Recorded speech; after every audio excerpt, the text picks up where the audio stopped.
Let's do it. Jim Bob, with Anthony, obviously there's going to be ups and downs, but one thing he doesn't do is get sacked. So, what do you think of how he's kind of grown in that way? Because I think his sack percentage is even lower than it was last year. He's played more passing downs since last year.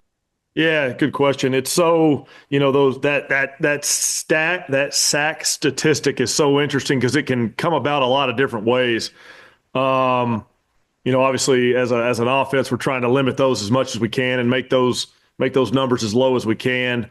But to have, Anthony that last game really got himself out of several where, a defender was bearing down and he was able to sort of shrug him off or make him miss or maybe just turn a possible sack into a throwaway. Anthony's uniquely talented in some ways to be able to do that. We'd like to minimize the opportunities for him to have to do that, but it does happen in an NFL season. Things happen, and he's done a nice job of avoiding some of those things. And he's obviously the whole, I think the whole thing's getting a little bit better each week. We're trying to clean up a little bit more each week, and sort of hope to continue to grow as an entire offense as the year goes. And Anthony obviously being a huge part of that, watching him develop week after week and get better. Nate? Yeah, Jim Bob, just curious if what do you guys need to do differently, I guess, to give Anthony a little, easier completions or more completions just to kind of get him in a rhythm and allow him to stay on the field a little bit more? Yeah, last game, Dolphins defense did a really nice job of sort of making things tough on us to sort of schematically get guys open and get guys in really good position. Something we take real pride in as a coaching staff, putting our guys in the best possible position so that quarterbacks can look up and there is an opportunity to get that first read out or an opportunity to maybe get the second read completion, and defenses try to make that as hard as they can on you. It's on us as a staff to do a better job. Like Shane said the other day, I'm right there with it. We got to do a better job of putting our guys into position so that there are some of those easy sort of pitch and catch completions out there. That'll help our offense stay on the field and move the chains and all that good stuff. It all will work together. So we got to really do a good job as a staff of putting together a good plan each week and teaching it and coaching it throughout the week and practicing it and ultimately going to execute it on Sunday. So it's not one thing, it's not one exact fix there. It's just all around improvement here. We're in the middle of an NFL season and teams are fighting back schematically a little bit, which they do. That's how it works. So we're on guard to do that ourselves. We're trying to have a good week here as a coaching staff so that our guys can go have a good week and have a good shot on Sunday. Joel? Do you guys prefer to have Anthony kind of with the normal drop back as opposed to rollouts and getting him on the move to throw, that kind of thing? I think most offenses are a mix. We would probably fall within that. You're going to be in that pocket a lot in this league.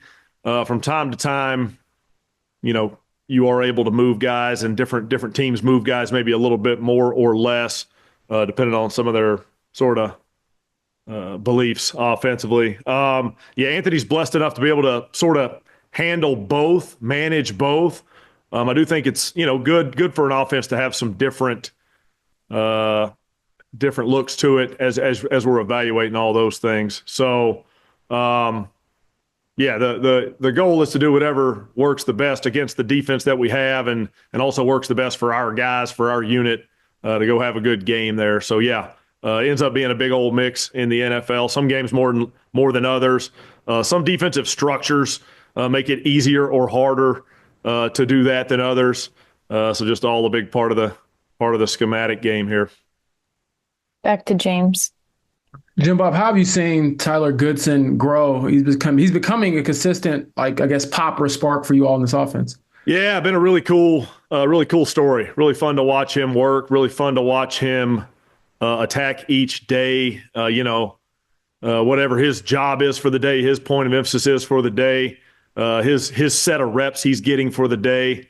Goody brings it. Goody is practicing 1,000 miles per hour on his practice reps. Whether he gets 25 or 5, he is going full blast, full speed, and making the most of him, which is making he's getting better and better because of that. That's, credit to him and credit to the way he works, his work ethic. Got great energy around the building. We always, you love crossing him in the halls. You love interacting with him. Like I said, he shows up to work. He's a professional, sort of putting in a good work day, and he does that day after day. Like I said, practice rep after practice rep. And you like to see guys like that earn some success, and he has. To get that first touchdown the other day was really cool. I think we were all really, really happy for him. Honestly, he's been close on a couple others. That first one might just lead to a few more for him in the future. So he's been, like I said, putting in really good work, and we sure do appreciate that. His teammates appreciate that. They see him every single day. I'm sure those guys will give you really similar quotes. He's working really hard. He's getting better while he's doing it. And we love when that pays off for guys, and it did for Goody the other day. Kevin? Jim Bob, you go back to that first meeting with Houston. Obviously, you guys hit the big play early and then a couple big ones late. What are your memories from that game of, good, bad, whatever? Yeah, a little bit of a battle back and forth.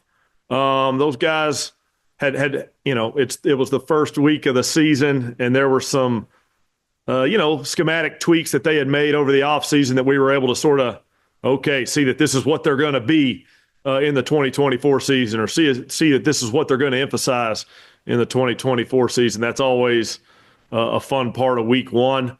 Those guys, sort of making some adjustments and you adjusting right back. So it was week one. The energy was good. The excitement was good. We always want to play a little bit better, which could give our guys a little bit better shot to go get that win. But it was a good ball game. It was a competitive ball game. It's a good challenge. The opponent is a good challenge. It's one our guys are excited for again. We know how much it means, and we know that we got to put in a really good week's work to go make the most out of it. But it was a good week one tape to go back and study. There's been quite a few tapes since then. We've played some games. They've played some games. I'm sure the tendencies will ebb and flow along with those, but ultimately we'll show up down there in Houston and go compete like crazy against a good opponent. It's going to be fun. Then we'll take our last question from Chap. Hey, Jim Bob. I guess we'll see later in the week about JT, but I guess it's an obvious thing. But if he's back, doesn't it simply open up the playbook quite a bit more? Yeah, we're hopeful, we're optimistic. We'll see how the week goes with JT. He's been such a good player around here for so long. We all know that. We know how valuable he is when he's up and rolling and healthy and feeling good. And he's a really, really top level player in this league. And whenever that time comes, when he's feeling right, we'll be excited to get him back. Those guys that have been sort of subbing in for him, have been playing pretty good ball these past couple weeks. They've been playing hard. They've been running hard, protecting really hard. It's a good group in there. Coach Smith does a good job with those guys, getting them ready each and every week. But yeah, we're excited to get guys back when the time's right to get them back. Thanks, Coach. All right, Thanks, Jim Bob. We appreciate it. All right, have a good day.